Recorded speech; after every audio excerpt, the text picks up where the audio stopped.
साम्राज्य, सामान्यांचा असामान्य आवाज। 10% मराठा आरक्षणामध्ये आढळलेल्या गंभीर त्रुटीबाबत जिल्हाधिकारी यांना निवेदन। शासनाने 20 फेब्रुवारी 2024 रोजी विधिमंडळात लागू केलेल्या 10% मराठा आरक्षणामध्ये SEBC शिक्षण व शासकीय नोकरीमध्ये हे आरक्षण लागू केले आहे। परंतु आता नीटची प्रवेश प्रक्रिया, वैद्यकीय महाविद्यालयाची प्रवेश प्रक्रिया चालू आहे। फॉर्म भरण्याची शेवट तारीख 9 मार्च आहे। त्यामध्ये महाराष्ट्र राज्यात 10% आरक्षणाचा मराठी विद्यार्थी व विद्यार्थिनींना लाभ मिळत नाही, हे अतिशय निषेधार्थ बाब आहे। तसेच 5 मार्चपासून ते 31 मार्चपर्यंत पोलीस भरतीची प्रक्रिया राज्य शासनाने चालू केली आहे। या प्रक्रियेमध्ये 10% मराठा आरक्षण लागू केले असून SEBCचे प्रमाणपत्र काढण्याचा कालावधी हा 12 दिवसाचा आहे।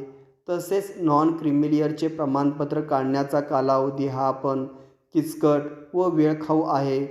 त्यामुळे पोलीस भरती होणाऱ्या तरुणींना शासनाने भरती प्रक्रियेमध्ये वेळ वाढवून द्यावा व या गंभीर विषयास लक्ष द्यावे, असे सकल मराठा समाज सोलापूर शहर व जिल्हा यांच्याकडून सोलापूरचे जिल्हाधिकारी यांना निवेदनाद्वारे देण्यात आले। आज आम्ही सकल मराठा समाज सोलापूर शहर व जिल्ह्याच्या वतीने माननीय जिल्हाधिकाऱ्यांना निवेदन द्यायला आलो होतो। 10% मराठा आरक्षण जे राज्य शासनाने जाहीर केले, जे आम्हाला मान्यच नाहीये, पण जाहीर केले, त्याची प्रोसेस चालू झाली आहे। पोलीस भरतीची प्रोसेस काल 5 मार्च ते 31 मार्चपर्यंत प्रवेश प्रक्रिया चालू झालेली आहे। फॉर्म भरायला सांगितलेले आहेत। आता नीटची एक्झाम जे वैद्यकीय महाविद्यालयामध्ये प्रवेश प्रक्रियेची ती पण चालू झालेली आहे। नीटची एक्झामची 10% आरक्षण नीटच्या परीक्षेला ठेवलेलं नाही आणि पोलीस भरतीमध्ये 10% आरक्षण ठेवलं असून त्याचे प्रमाणपत्र वितरित करा म्हणून कुठल्याही तहसीलला अजून आदेश आलेले नाहीत। त्यानंतर त्याला क्रिमिलेअर मध्ये पण राज्य शासनानं ते वेळखाऊ धोरण आहे। 31 मार्चची मुदत त्याला नाही सापडणार, विद्यार्थी त्या परीक्षेला बसू शकणार नाहीत। आणि सगळ्यात मोठं दुर्दैव असं आहे की मराठ्यांना EWS आरक्षण बंद केले। का बंद केले तर इकडचं 10% दिले म्हणून, आणि या 10% मध्ये देऊन वैद्यकीय मध्ये प्रवेश मिळत नसेल तरी दिलेलं आरक्षण काय कामायचं आहे। त्यानंतर 10% आरक्षणामध्ये पोलीस भरतीमध्ये पण अजून प्रमाणपत्र वाटप नाहीये, अजून नॉन क्रिमिलियरचं आम्हाला सर्टिफिकेट मिळत नाहीये आणि ह्याने 31 मार्चची शेवटची तारीख दिलेली आहे। तर हे पोलीस भरती प्रक्रियेमध्ये असलेल्या तरुणीवर मराठा समाजाच्या खूप मोठे अन्याय हे शासन करत असून त्यासाठी जे निवेदन दिले आहे याच्यावर एकच मार्ग आहे, नीटची आणि पोलीस भरती प्रवेश प्रक्रियेची याची मुदतवाढ केल्याशिवाय शासनाला गत्यंतर नाही, अन्यथा सकल मराठा समाज खूप मोठ्या प्रमाणावर रस्त्यावर उतरून शासनाच्या विरोधात नक्की आंदोलन केल्याशिवाय राहणार नाही। या मुद्द्यावर तुम्ही स्थानिक आमदार सचिन कल्याणशेट्टी यांच्याशी चर्चा झाली असं कळतंय, नेमकं तो प्रकार काय होता?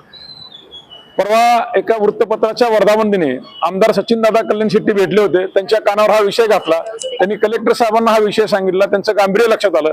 त्यांना पोलीस भरती प्रक्रियेमध्ये असलेल्या विद्यार्थ्यांना त्यांना फोनवरनं बोलायला सांगितलं, नीटच्या भरती प्रक्रियेमध्ये असलेल्या मुलींशी त्यांना फोनवरनं बोलायला सांगितलं की शासन जे देतंय त्याच्यामध्ये मराठा समाजावर कशा प्रकारे अन्याय होतोय।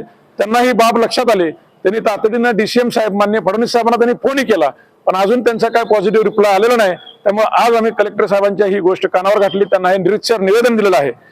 लवकरात लवकर या विषयावर तोडगा निघावा व मराठा समाजाला दिलेलं जे आरक्षण आहे 10% त्याचा लाभ मिळण्यासाठी शासन स्तरावर प्रयत्न व्हावेत, अन्यथा शासनाला त्याचे परिणाम भोगावे लागतील।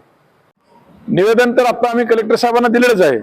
एकनाथ शिंदे साहेब मुख्यमंत्री, दोन्ही DCM, उपमुख्यमंत्री आणि वैद्यकीय शिक्षण मंत्री हसनजी मुश्रीफ या सगळ्यांना आम्ही हे निवेदन मेल पण करतो आणि प्रत्यक्ष पण पाठवतोय। लवकरात लवकर शासनाने दिलेलं 10% आरक्षण हे टिकवण्यासाठी आणि त्याचा लाभ मिळवण्यासाठी मराठा समाजाला याच्या पुढे सहकार्य करावे ही विनंती।